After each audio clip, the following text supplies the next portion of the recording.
We've been covering this fight and we did a comparison to our fight simulation, which is like a detailed moment by moment, round by round prediction of the fight. So go check out those 2 episodes if you haven't already. This is going to be more like a classical analysis that we do on this channel of this 9th round, because it's one of the more competitive and interesting rounds. And we go frame by frame over what's happening and why. Now let's talk science. Before we do, hit that like button, subscribe, and turn on the notification bell. Crawford already knows that when that lead hand gets sent out from Canelo, especially when it's paired with a step in, which is what he's doing right now, you can see Canelo's lead foot raising, that generally almost every single time what's going to follow behind that lead hand is going to be a big backhand. It could be a hook, it could be uppercut, it could be a straight punch. But Crawford gets further inside of the right hand, actually, which is kind of a dangerous defensive maneuver. But because he slips to that side, it loads up his left hand, and Canelo's obviously off balance and he's falling forward. So Crawford just has to measure up and he can counter easily. Crawford doesn't just counter with a combo. He's looking for that right uppercut, but he sees Canelo guarding up. As soon as he's finishing off the combo, he throws that left hand. Look at what that left foot is doing. That left foot is circling, pivoting. And so he's turning while he's throwing the combo, which means when Canelo's going to try and follow up, Canelo's going to be out of position because Crawford wasn't just punching, he was moving while he was punching. And I made a big deal of that leading up to this fight, because to me, Crawford's probably the best in the game at that. Not just moving while punching, but pivoting and circling while punching. So he constantly has people out of position and off balance and they can't land their shots, but he's always in a position to line his up.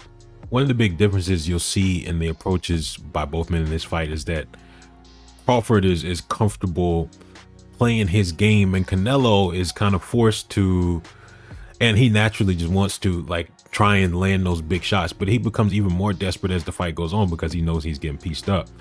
And so Canelo is looking for pure power shots, loads up, tries to throw that left hook to the body, and he's trying to land anything that he can. Crawford lowers that elbow to catch most of the body shot, deflect most of it.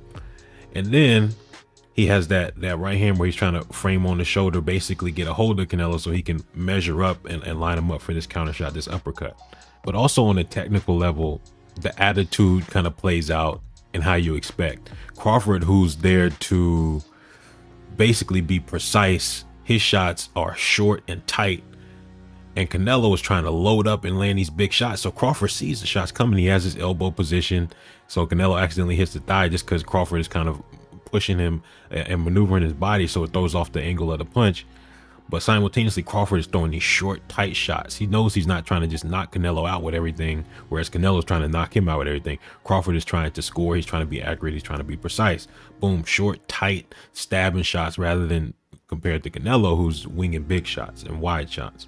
In fact, this is an even better example. Crawford lining up these tight shots like how we just saw, but Canelo loading up wide, big, and Crawford focuses on defense first, and then he keeps his eyes on Canelo to counter in between those big looping wide, like telegraph shots. And you're gonna see it again. He frames on the guard, pushes him back, creates range just a little bit, and he sees Canelo is about to throw that shot. He times it perfectly, but the shot is a little bit off because Canelo's turning. Canelo's trying to finish his combo, landing to the body. It kind of goes around to the back, so it's not really an effective shot. Crawford is again throwing short, tight shots, and then he gets what he needs and he gets out of there. That's another key detail. For most of this fight, Crawford didn't stay in the pocket. He would get what he needed, just outscore Canelo, get out of there, beat him up a little bit, get out of there. Canelo's default is the high guard, and that becomes even more true when he becomes tired. And so Crawford knows that he knows all the ways to pick apart a high guard. Basically, he has a lead hand probe up the middle to basically collapse the guard towards the center, which then opens up positions around the side for hooks to come through. But since obviously when you get hit around the sides of your guard's going to go out, he finishes the combo with the uppercut, knowing that the guard was going to create a new opening up the center. And then he finishes the combo with the right hook to the ear. And since Canelo is again not in great positions due to Crawford just knowing how to maneuver, pivot, circle, turn his body, that the left hook attempt from Canelo isn't there. There were so many reasons why it was hard for Canelo to get to Crawford whenever Crawford made it his mission for Canelo not to get to him. Among those many reasons was Crawford was always in position not just to counter, right? Even though that counter is not landing, it still makes you hesitant anyways. But when Canelo would make his entries, Bud would turn and pivot, and then he also puts that right hand on Canelo and kind of pulls him in the opposite direction as he's turning. And so now there's a big gap between them, and Crawford is closer towards the center of the ring, so he has even more room to maneuver.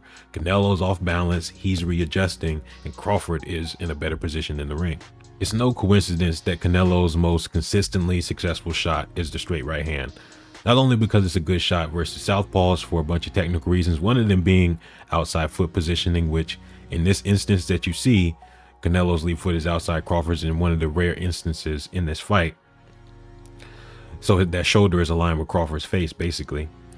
But compared to the other power shots Canelo's been throwing, which you've seen, those wide looping shots, this straight shot is much harder to read and much harder to see. So it's harder for Crawford to catch him as he's throwing it, or time it, or react to it. And you see that the counter comes after the straight right hand. And in the other instances, we saw Crawford catching him as he was throwing those shots. As this fight is progressing, Crawford is sitting in the pocket more and staying in dangerous positions with Canelo because he feels like he can line him up. And he kind of does right here. He level changes and it kind of gets the expected reaction. Canelo turns that elbow down expecting a body shot, but he comes up top. However, since he doesn't turn the wrist over fully, or he can't get it turned over, it doesn't have that much power on it. But he does try and throw a much more tighter, nastier shot. But you can see that it kind of bounces off the guard of Canelo. And then Canelo's at the same time throwing his own right hook, and it almost catches Crawford on the chin. It may partially like land on the chin, but it mostly lands on the chest. And then Canelo's trying to follow up with that left hook to the body, and that kind of gets underneath the armpit of Crawford. Now, one interesting thing about this exchange is that Crawford is preemptively looking to defend himself, because you see him ducking before Canelo even throws the shot. But since Canelo throws a shovel hook, it almost catches Crawford. And then he looks for that left hand to the body, and then he tries to catch Crawford as Crawford is backing up. But the range Crawford keeps allows him to get just barely out of there, and that guard is kind of there too.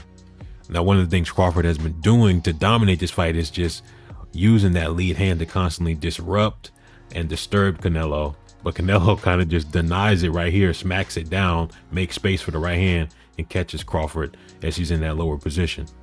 Right here, Crawford sets up his classic combo, which is the 2-1. It's a cross paired with the jab that's going to come from the hips and fully rotate through. Is basically going to serve as a orthodox cross in a way. So it's going to generate so much power. But as he's throwing the left hand, you see him moving over towards Canelo's left side or Crawford's right side.